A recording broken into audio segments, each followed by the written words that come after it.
Welcome to another lesson in paintabilities. And I'm starting a new series this month, starting with this lesson, and we're introducing AI generated images. Okay. Paintabilities has always been about painting from photographs, but I want you to understand that with the introduction of artificial intelligence to our community, there is a place for it and you can use it to help generate what I would call images from your mind's eye. Okay, so you have an image in your brain that you know you want to create, and that doesn't seem to translate onto a canvas easily without some help. And going out and looking through photographs, you don't find what you're looking for. Going through the different sites that I've shared with you and places that you can go and find free or relatively inexpensive um, images for inspiration have not generated what you're looking for. So there is an option with artificial intelligence image generation. And I want to share that with you today. And I just want to first say I'm in no rights an expert. I have very limited exposure to this, but I think most people would agree they have very limited exposure to this because it is such a new technology. But having a technological background, I am going to try to embrace that for purposes of using it with my art. Okay. So, having said that, there are a lot of already generated inspirational images out there that you can find um, on those very same sites that I've shared with you before. Pexels, Adobe, all these different options for photographs also have an AI image option for when you're doing your searches. So you could first of all turn that on, and that would enable that to flow through in what you're finding in your search criteria from other images people have already generated and then posted on those sites. Still no luck in finding what you're looking for? Let's go take a look at the options that are out there for free and for pay and see what you would like to work with. First, I went and looked up what are the top AI generating tools out there that are available to the public. And my search came back with um, three very specific places or sites. Okay. The first of which is probably the most well known, which is ChatGPT. And ChatGPT has an image generation arm that you can go and use. And so here's what I used to try to create a simple vase of yellow tulips. I wanted to paint a blue vase full of yellow tulips against a chippy painted wall background. And do you think I could find that as a photograph? No. Or at least I couldn't find what I was looking for that I wanted. So I put in the text that I wanted to use to generate that image. But let's back up just a minute. Let's take a look at, first of all, when you come onto a site like ChatGPT, you have to first create an account. Most free sites still want an account created, even if you're using them for free, because it tracks how many image generations you use. And there is a limit for the free image generation. Typically, it's daily or monthly. I don't know what the actual limit is for ChatGPT, but it looks like to me 5 images per day. find on its site specifically. If you don't want that limitation, you can always upgrade to premium and pay for that service, which starts at for $19.99 a month. You can get unlimited chat GPT image generation. I just opted for the free one just to see what I could get from the image. And I was pretty happy with the results. So this was the first image that I requested using the text. And I'm going to use the same text in 3 different generators to show you the difference.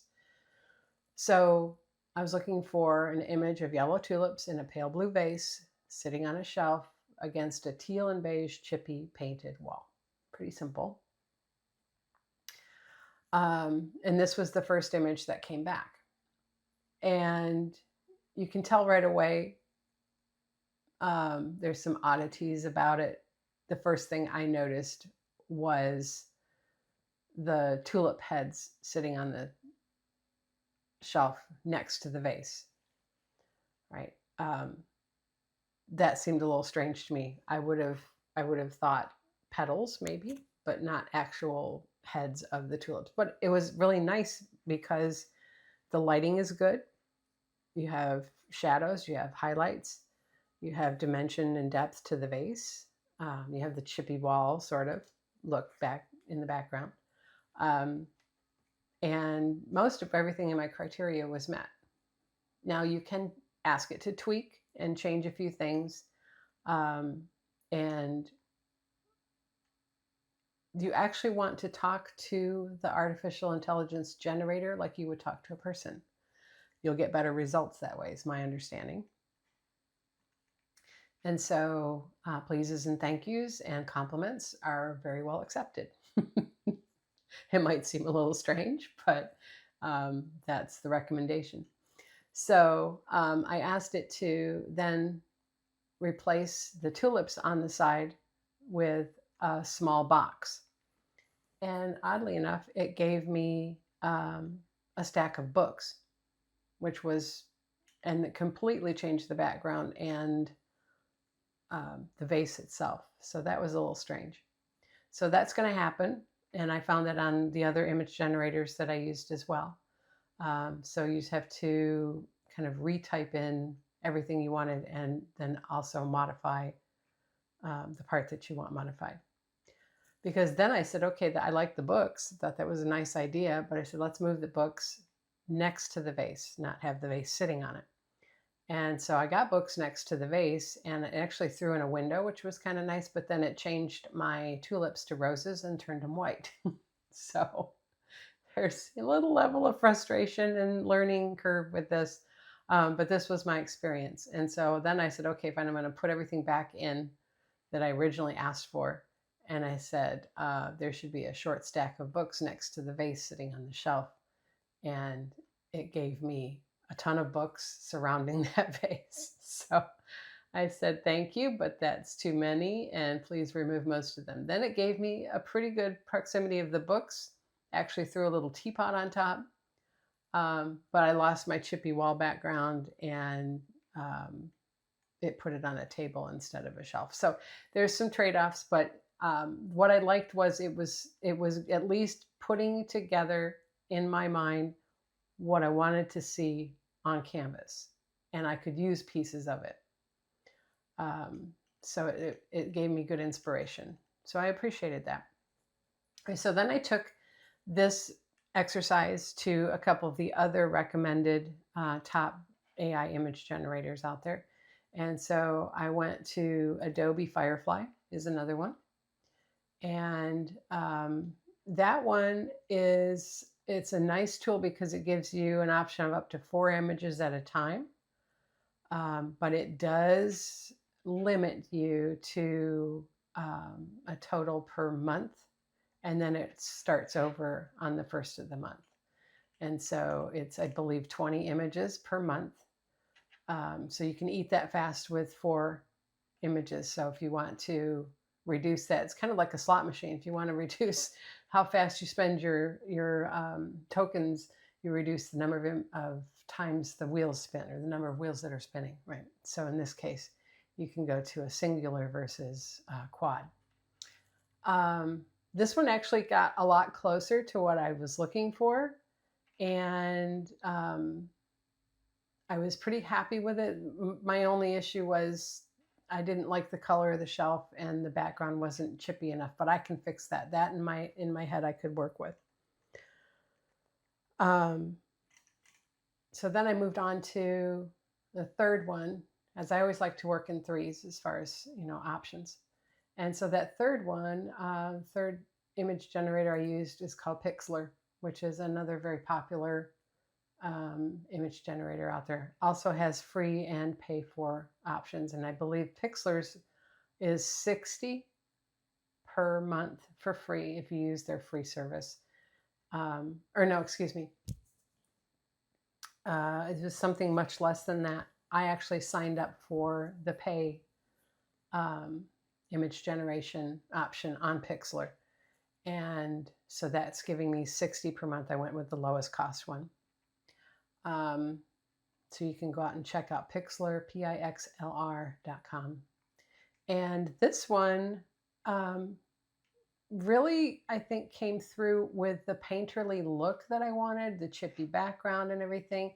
But it was a little lacking in the realistic, right? So some of it was disconnected or oddly shaped, okay? But I was happy with the images it created, and this is actually the image that I'm using to create today's lesson. But we're going to kind of cobble together several of the images that were generated using each of these. So it's nice to have a variety. And we're going to cobble together the image I selected from Pixlr with one of the ones from ChatGPT, because I like the little stack of books. So we're going to add that to today's lesson. So with that, let's get overhead and we will get started. So here we are ready to start on our little tulip painting project. And I want to share with you, I'm also going to be introducing, unless some of you have seen this, because it is a new product from Plaid. It's called Super Thick Paint, and it comes in a variety of pre-mixed colors.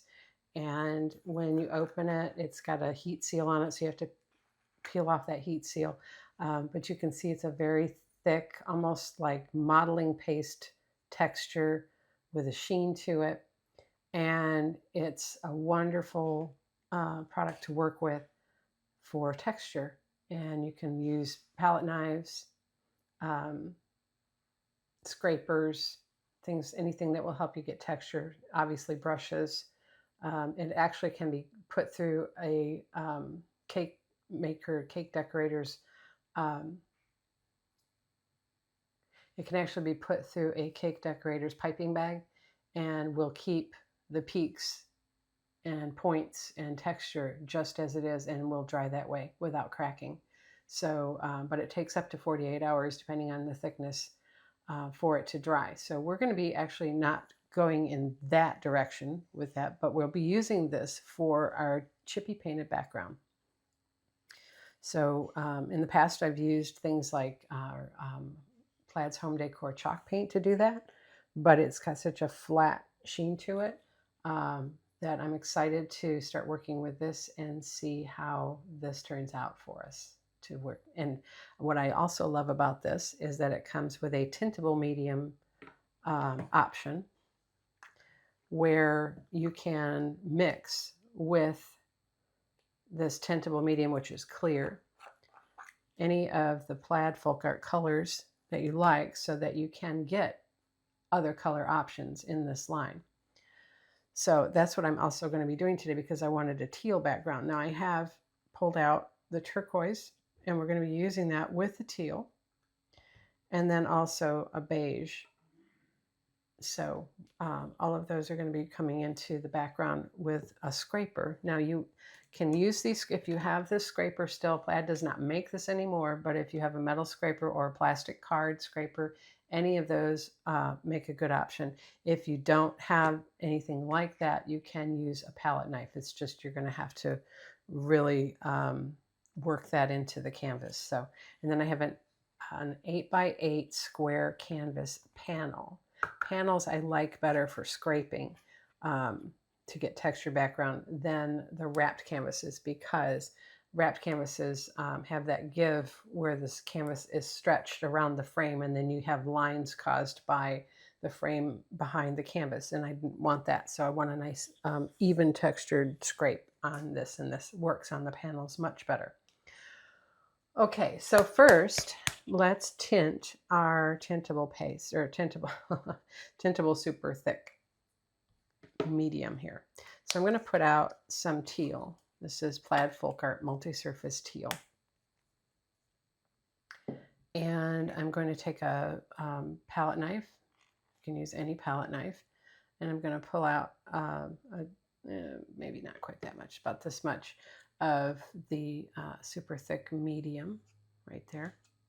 All right, and then I'm going to work a little at a time. I'm going to be experimenting with this along with you. So I'm going to take a little of this teal, and we're going to work this into that medium, that tintable medium.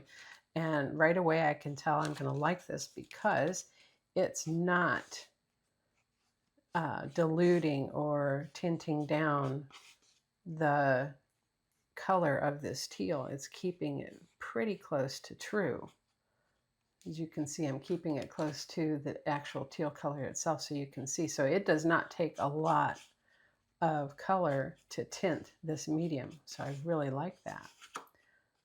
Right? And so you're just kind of kneading that color into the medium and working it.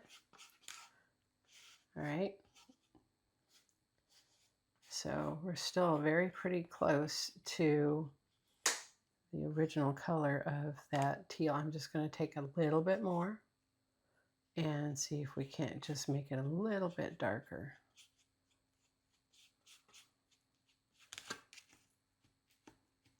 So working color in with medium, you have to push and slide. It's kind of like kneading bread dough, right? So you work it together and then push and slide, push and slide. So you're combining that and mixing it well.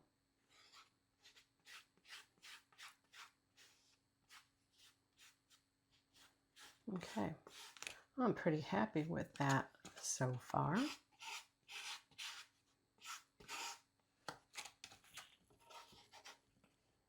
Okay, so there we have our mixed teal color. I'm going to wipe off my palette knife and we'll get out our other colors so we can start our scraping. I'm going to go ahead, and I should have been better about this. Make sure you cover these up after removing the paint that you want so that it doesn't dry out in the jar. Okay, so seal those up tight. All right, so this is the turquoise. This is going to give us just a little bit paler version of our teal, so you can see the difference. It's going to give us a nice option of color in our scraped background. And then we're going to get a little bit of beige.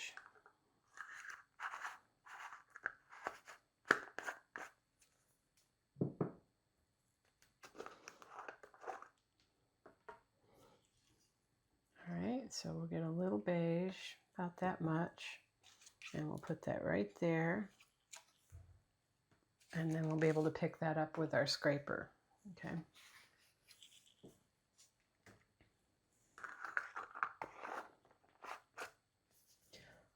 Okay, so looking at our original inspirational image that was AI generated, I have about, I would say 3 fingers of this bottom of this 8x8 canvas is going to be where the tabletop is going to be.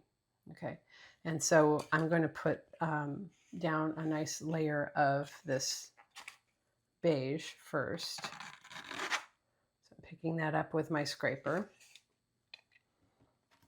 Okay, and I'm gonna, like I said, come up about 3 fingers.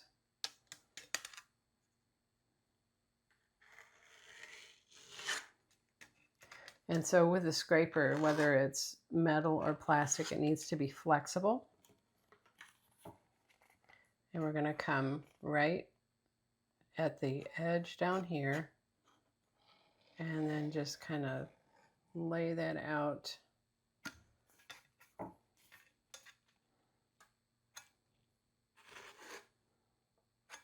So not a lot of pressure. You're just letting the scraper sputter across the bottom of the canvas. And the suction, right, created by the engagement of the metal with the canvas will give you the sputtering look. Okay, I'm going to leave that for where it is right there because I want that kind of chippy look on the table. And I'm going to come in later with a little bit of gray, and we're going to add to that to create the tabletop that I want. All right, so following that same principle, let's come, we have way more paint here probably than I needed to mix, but let's come get some of that teal blend right here. And I'm going to turn this upside down so that I can come right up to that tabletop edge. All right, and then this is almost flat against that canvas. It's very flat to get that chippy scraped look. Okay, I get a little more.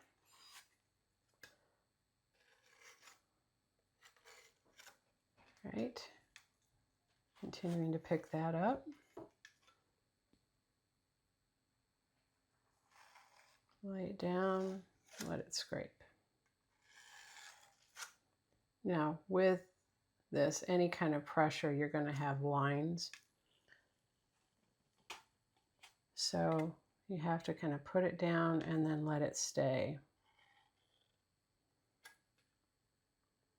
if you don't want to generate all those lines. Okay.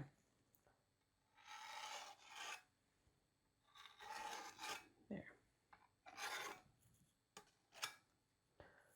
Okay, continuing to pick up that teal. This is the blend, not the teal from the bottle itself, but the actual blended medium, tintable medium. And I'm going to put that right in here. Let's pull it across this way and then turn this way. Come down to our tabletop and then just lay it and pull. Okay, so we're getting that scrapey look in the background. Okay, now we'll wipe this off. You don't have to, but I'm going to wipe that off, and then we'll pick up the turquoise, excuse me, super thick turquoise. And I want to kind of get that across the blade. So I'm going to go like this so it moves it across more width of my blade. And then we can come right through here. See the light and dark with that?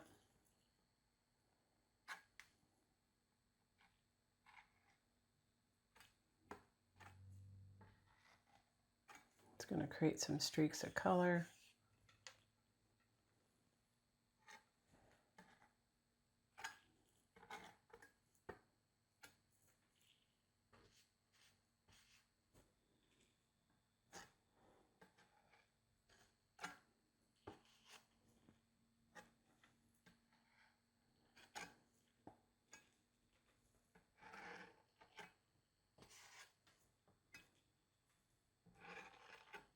See, that gives me the light and dark teal and turquoise.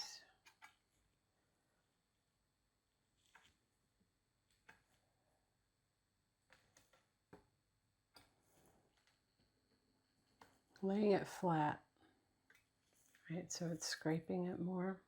It's just tough to do in the middle. All right, then to finish this, let's wipe that off. So we've got white, right? The background color of the canvas is a color. And then our two teals are teal and turquoise. And now I'm going to get just a little bit of this beige, this super thick beige. Okay, we're going to kind of tap that in a few places where we want it to hit. Okay, right there. And then we're going to pull, place them in here, pull.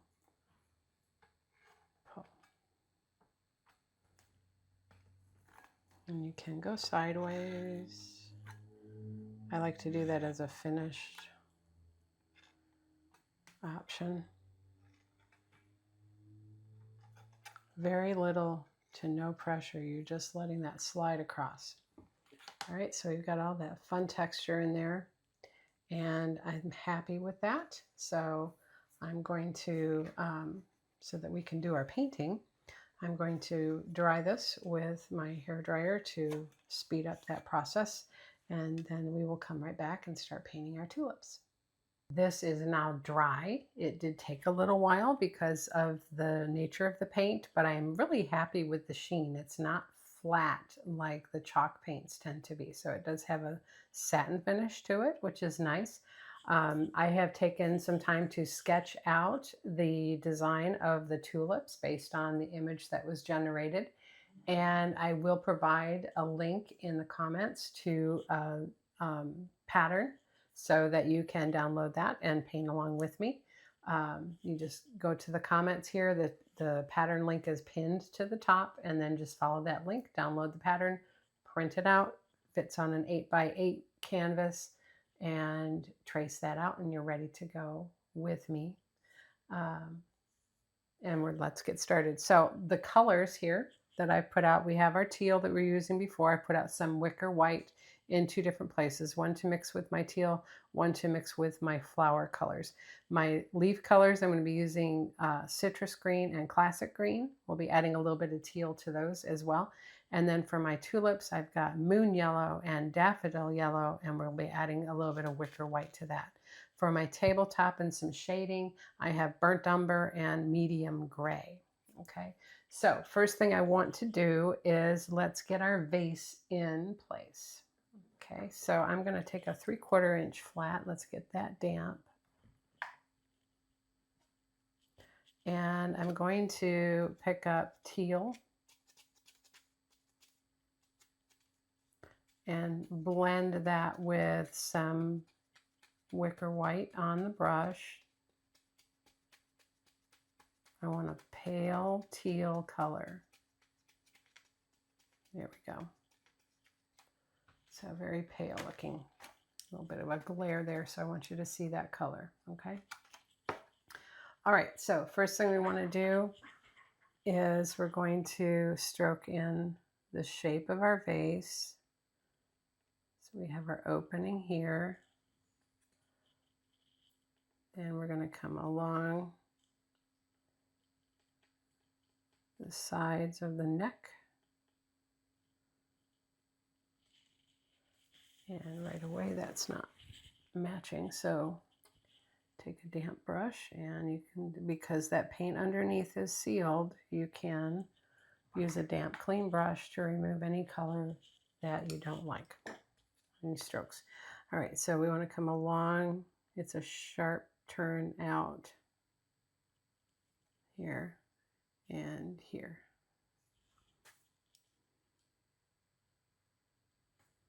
There we go. So more white with that teal.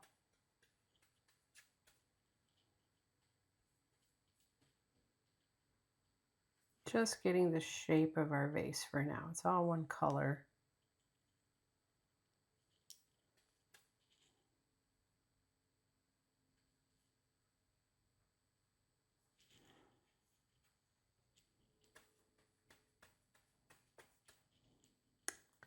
And once we get that vase shape, then we need to determine where our light source is coming from. So that will tell you which side of this will be brighter and which side will be shaded. All right, and so my light source in my image is coming from the left. So that's what I'm gonna focus on. So I want my right side to be a little darker. So I'm gonna side load some stronger teal. All right, and we can come along this right edge and along that side of the vase. Now, one lesson learned, I will tell you, and I should know better, is because of the scraping, I should have known where I was going to put my vase first so that my scraping would not be textured behind the vase, but that's okay. I'm going to use that to my advantage in just a minute. All right, so continuing on the bottom and up the side.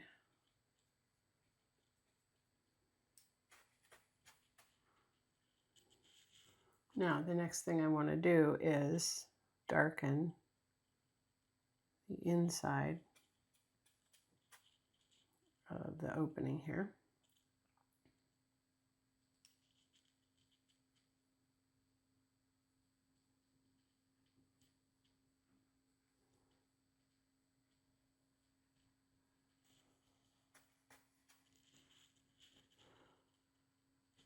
Let's get some stronger teal, and we'll just put that right in there. There. Okay, so to alleviate the pronouncement of this scraped line back here, I'm going to add a little bit of a stripe right through the middle of my vase. And then pick up some white on the chisel edge. You can come right along the shoulder and then sweep across to create that lighter color.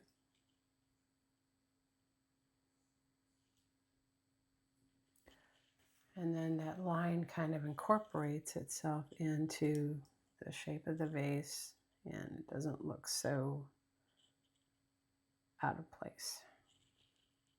All right, so there we have our vase. Now, my books and my table. So I've sketched a little book here on the side. And I think I actually want to make it a little bit bigger. I'm going to take a 12 flat and we're going to get, let's actually put out a little linen, or no, coffee latte will work better. A little coffee latte right there. All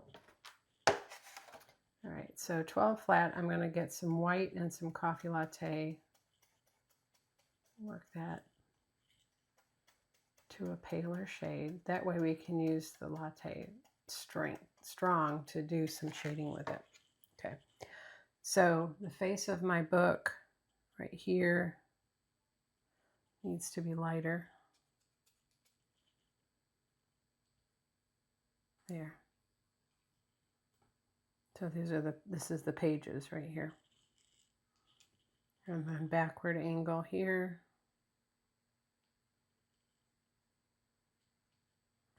A little bit of a curve for the spine back there.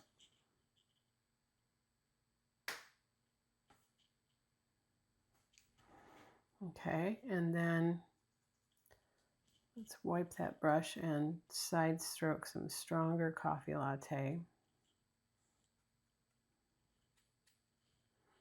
Come right back here. Give that a little dark edge to it. Over here.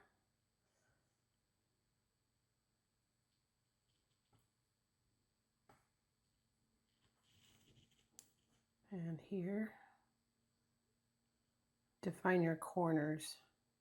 And then chisel edge, pull out little lines to lend to the pages, okay?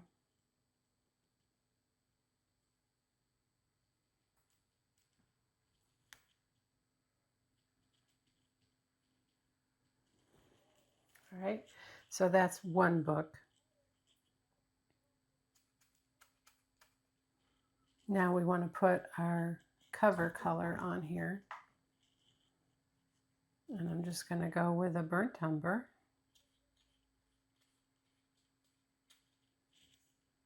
All right, so we're going to come back here and out to the front.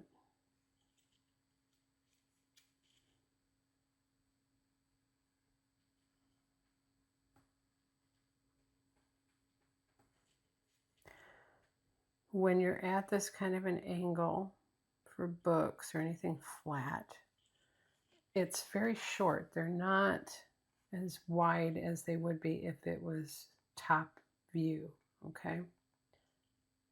So keep that in mind. You're not trying to make the whole width of the book. It's a very narrow view. Okay, and then on the chisel edge of that brush, you can come along the bottom.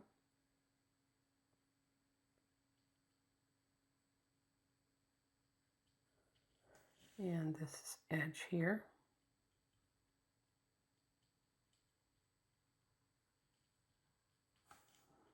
And just take the corner and make that curve.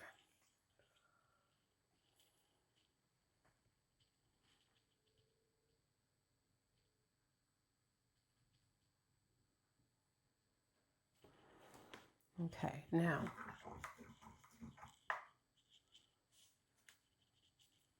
I'm going to take back some of this dark back here, there.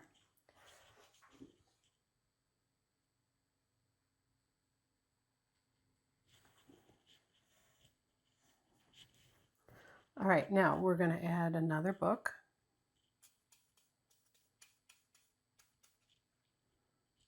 Okay.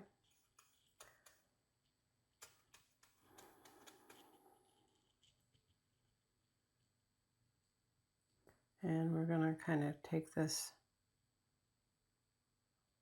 at a bit of a different angle. But it's still straight for the pages.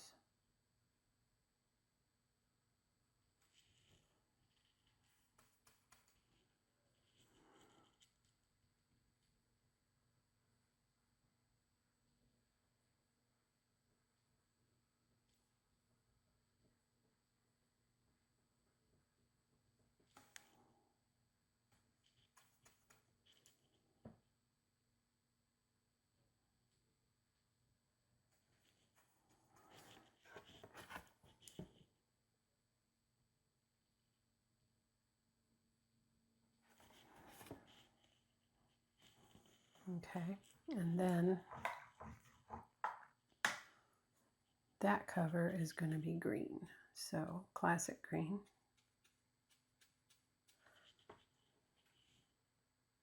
So we want to follow this line. It's parallel, or if you're using a pattern, then you're all set. And then come straight at an angle.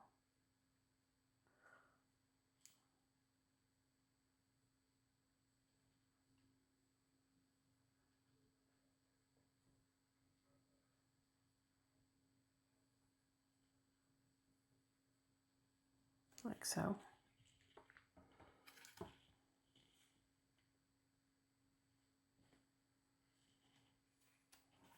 And then again with the chisel edge of the brush, you can add the bottom cover. Just the edge is going to peep out.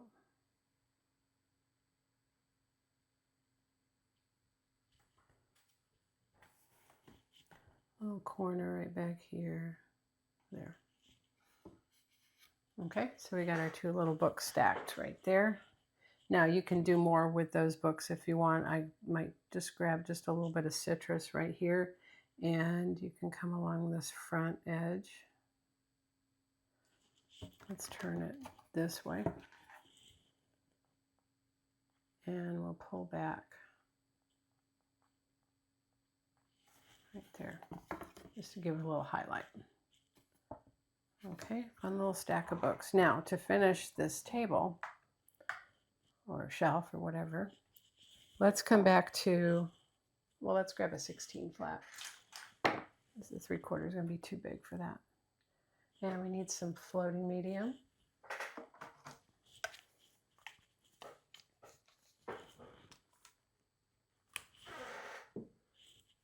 Okay, so we're going to just shade around and under this books and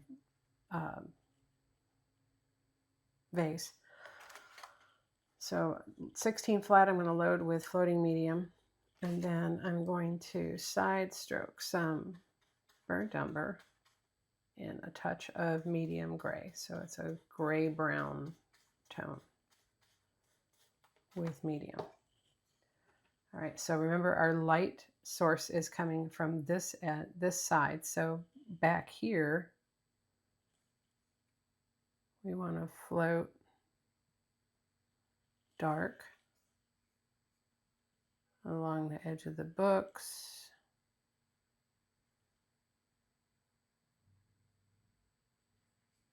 The back edge of the table or shelf.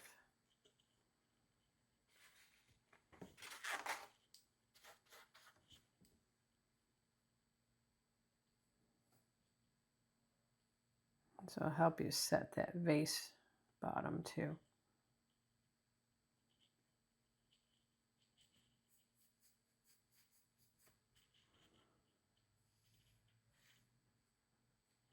There's kind of a vintage look here, a little more gray.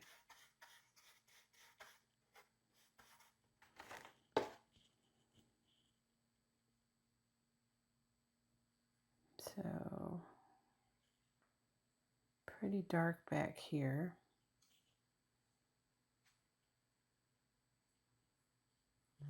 And then as you come to the left side of the vase,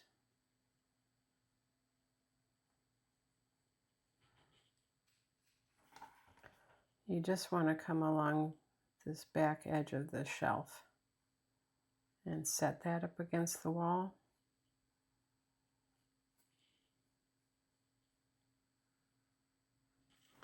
Not necessarily coming around the vase itself, but just letting it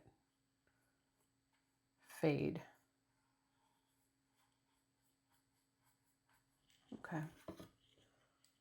And then over here, you can kind of pull some of that dark, but leave it fairly light around this area.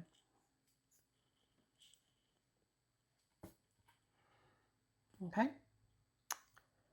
So I think we are ready to start stroking our tulips. And the first thing I want to do with those is show you that I have put in circles or ovals where with chalk, just where each of those tulip heads are going to flow. And so we can do our leaves first. So I'm going to switch to a 12 flat, and we're going to double load classic and citrus green.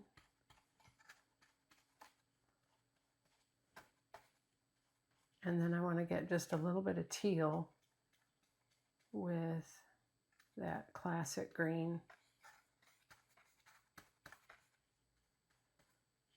Get a little white on the citrus.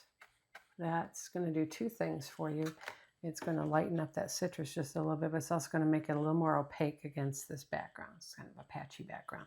So the first thing I want to do is pull stems for each of my tulips back into the vase. So I'm going to touch at the base of each of those and just chisel, stroke those back into the vase. So you're coming past the back of the vase and stopping at the front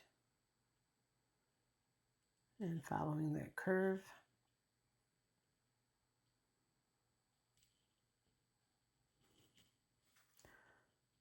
On the chisel edge of the brush.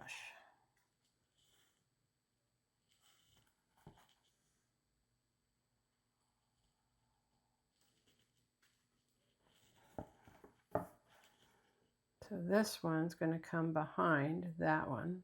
So we'll come right through here. And this one will be right here.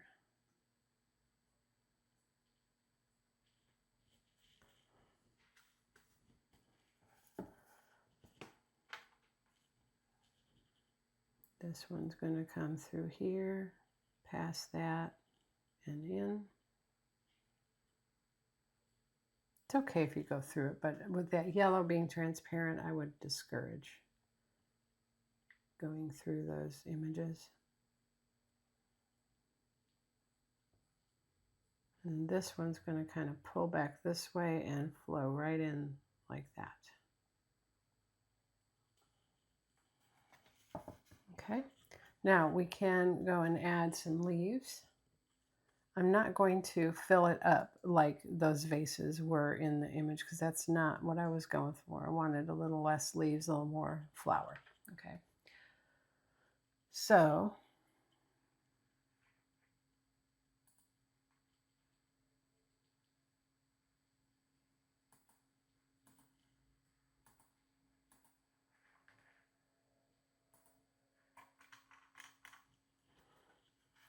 let's start with the leaves that are kind of fallen over. So you come flat up against the edge of the vase, and then you lay to the flat with pressure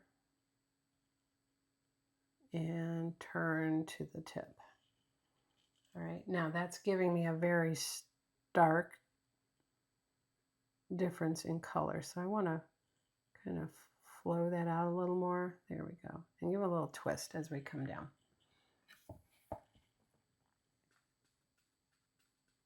Let's side stroke just a little bit of daffodil yellow on that citrus green.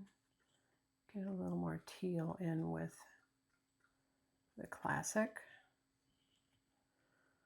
And we'll come, let's turn it so that the dark is coming out and it's leading with the light. We're going to come right out here, give it a couple of pushes and turn.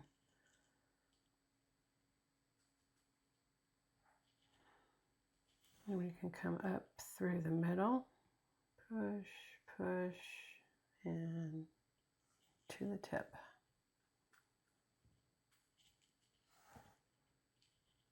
And we'll come over this way and give it a turn. Now with this one, what I'd like to do is kind of twist this. So if it stops here, and then change the orientation like this, and we'll come this way like it's folded over. There we go.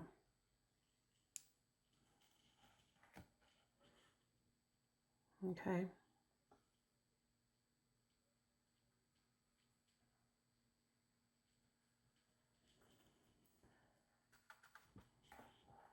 All right, let's just do one coming up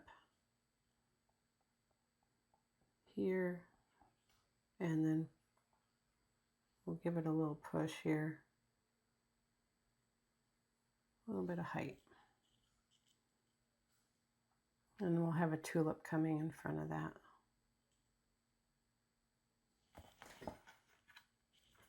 All right, so to balance that out, so we've got kind of 3 on this side, 2 on this side.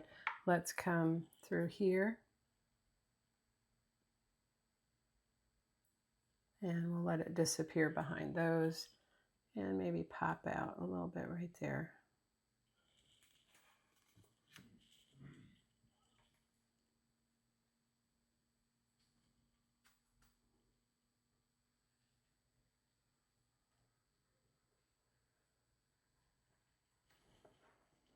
Okay, I think that's pretty good. Let's have one come back through here, actually, that's falling off the back side and just kind of disappearing behind that. Give it a little depth.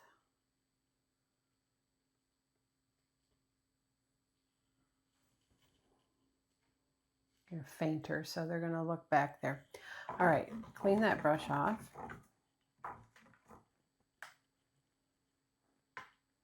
And then we're going to load with our 2 daffodil colors. So I've got moon yellow and daffodil yellow.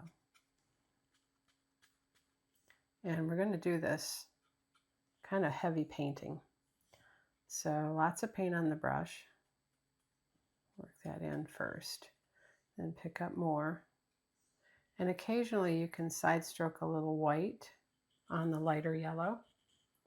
So let's come up here, and I want to come down close. That's the process for the load. I want to come down close now so you can see the tulip stroke. Okay, so right up here, we're going to, with the light color up, you're going to lay that brush down with all that color. Pick up more. Come here, lay it down.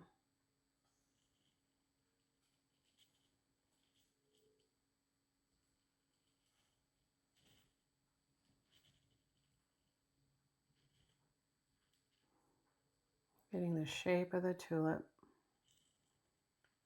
And then grab some white.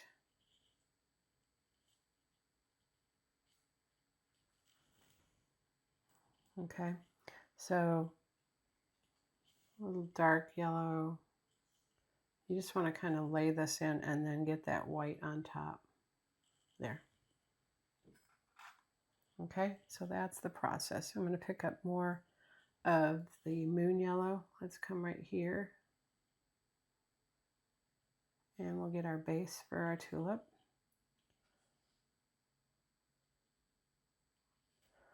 Then grab the daffodil here, a little bit of white there and right there.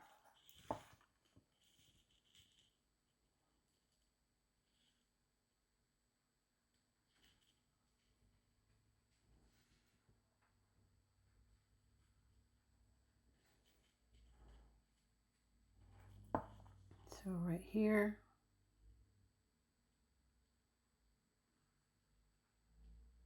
we want to pull up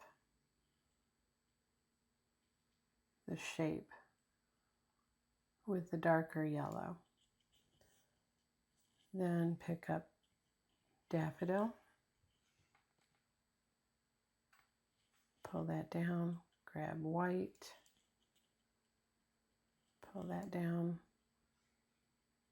a little more white right here in the middle, pull that down.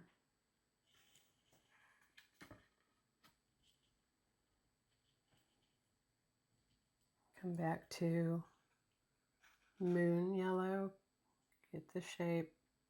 Now this one, we want to come out and get some peaks out here.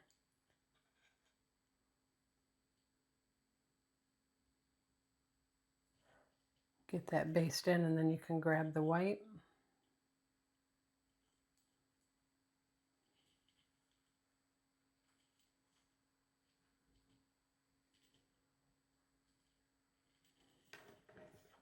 Okay, so just have fun with these strokes. It's just laying the paint on. We'll have one back here.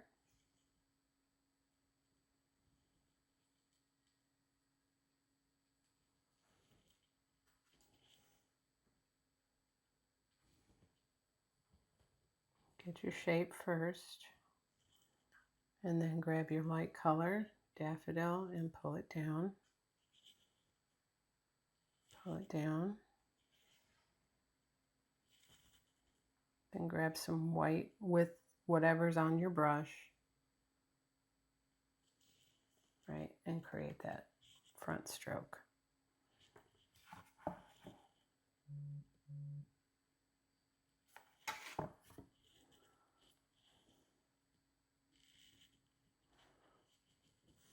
So I just keep wiping off then and getting more moon yellow.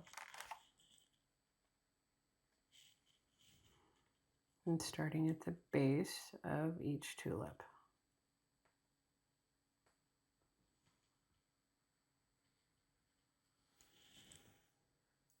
I'm grabbing daffodil.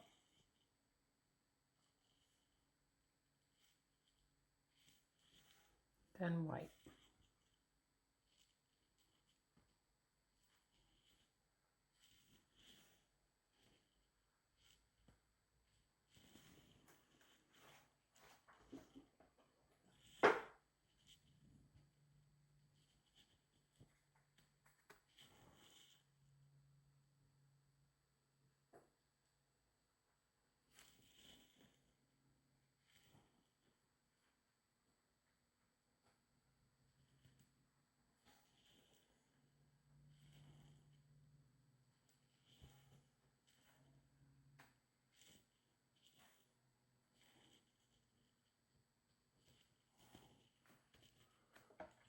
just a fun little tulip design.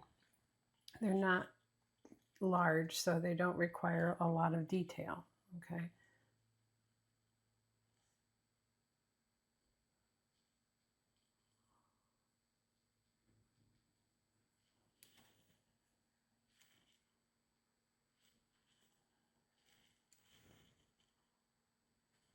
And this is with almost no pressure, and you're just laying these lighter colors on.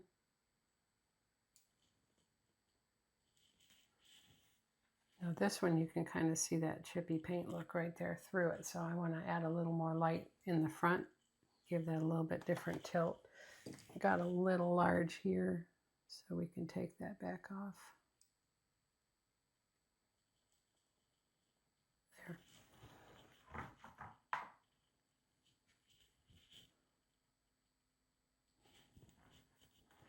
All right, and then we just have a couple more.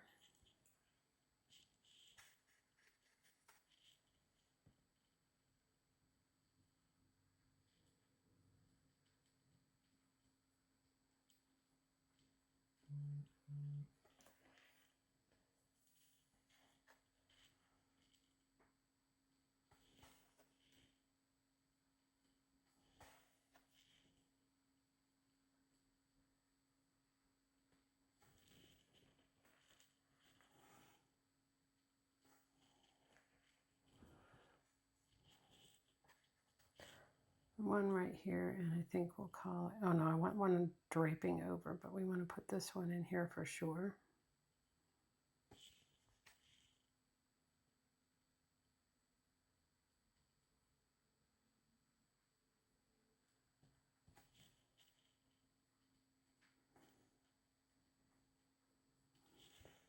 Grab that light yellow. And white. Okay, now as these colors have been drying, I see some opportunity for a little bit of layering in here. And then we'll have one that's kind of coming right over the edge here.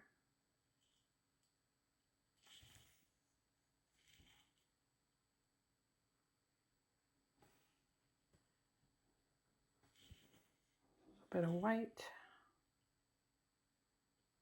And there we go.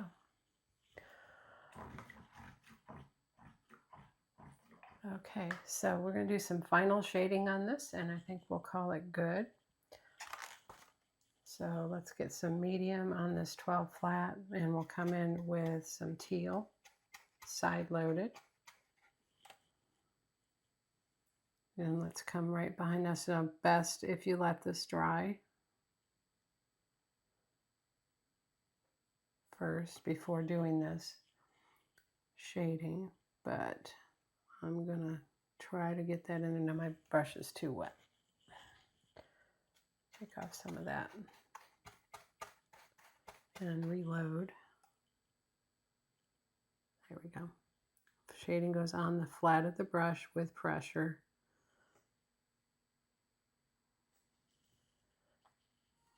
And we'll come right through here.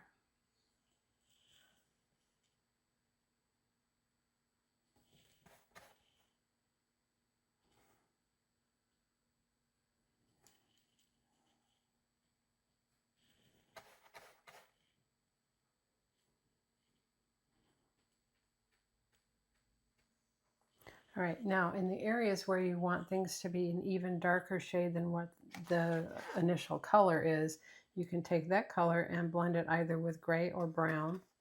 So teal with burnt umber.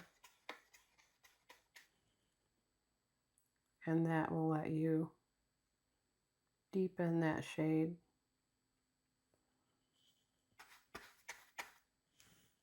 So teal and burnt umber.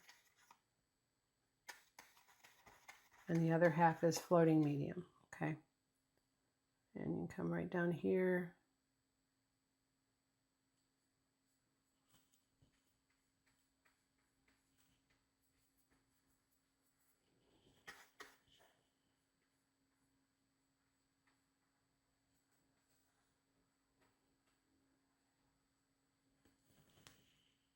Okay, just set that vase up a little bit.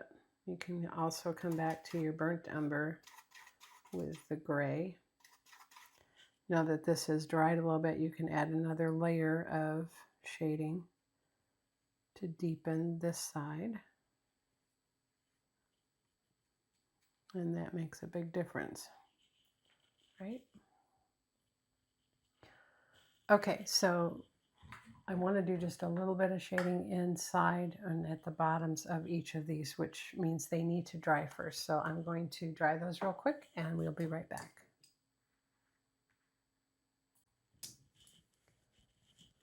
Okay, so those are dry, and then I'm going to take a clean 12 flat, load it with floating medium, and again, we want to do a tone that is the same color as the flower, but then darkened. So I'm going to take the moon yellow and then a little bit of burnt umber together. Gives me a darker yellow, so a yellow toned brown, okay? And so what I want to do with that is we're going to come right down here at the base of these tulips, and you can even come in between some of the strokes down in the center.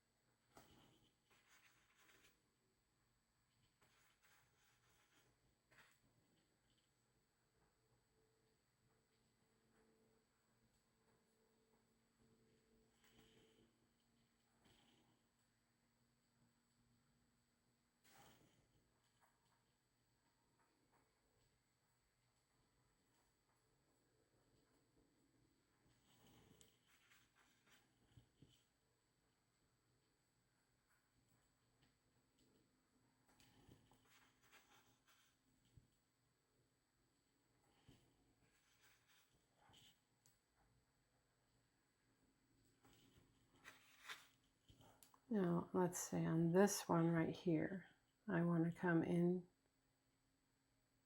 the middle of the tulip. That kind of sets that center a bit.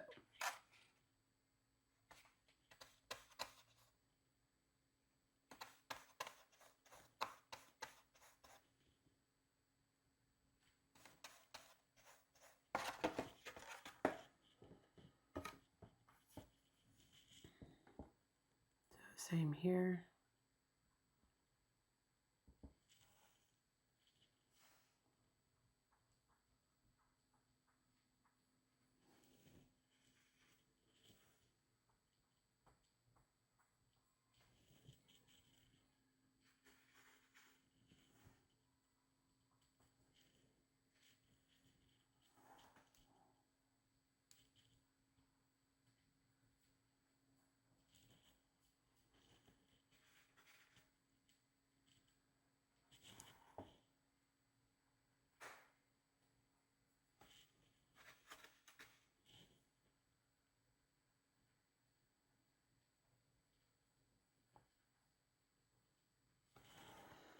Okay.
Just want a little bit lighter color on the edge of this book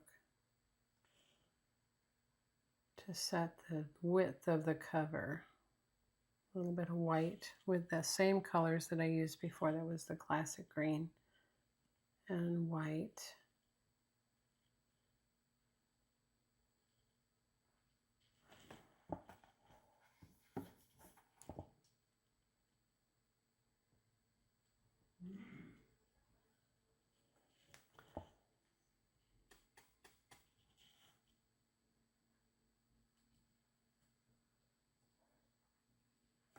And then I'm getting just a little bit of burnt umber.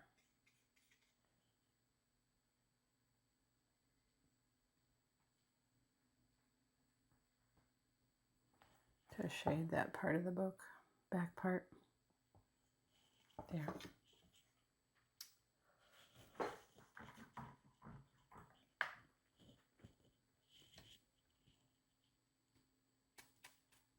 You can stroke a little bit of white right here.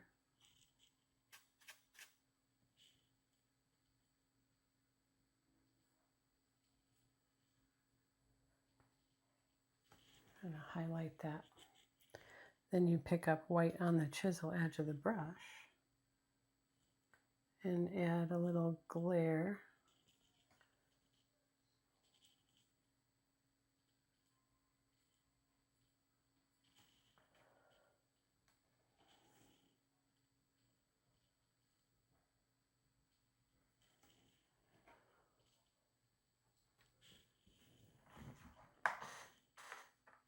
I still want that.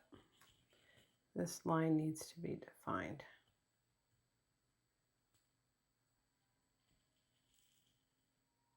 There.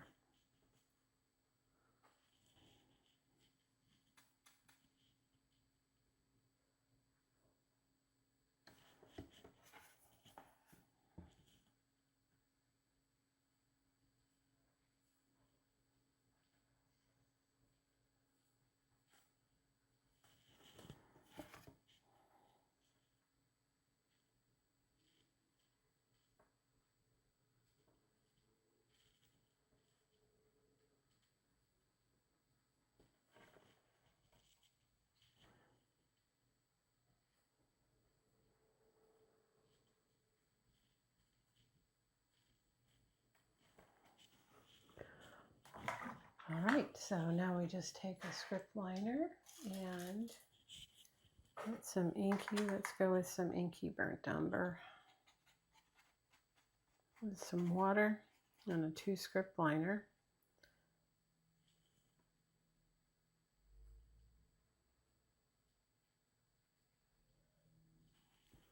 All right, and there you go. We have our vase of tulips created from an artificial intelligence generated image with a stack of books, a chippy painted background, and a shelf.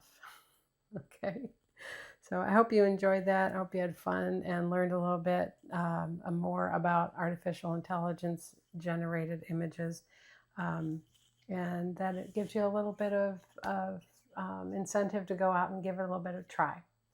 So come back next week and we will have another lesson using the same principles. Thank you. Bye-bye.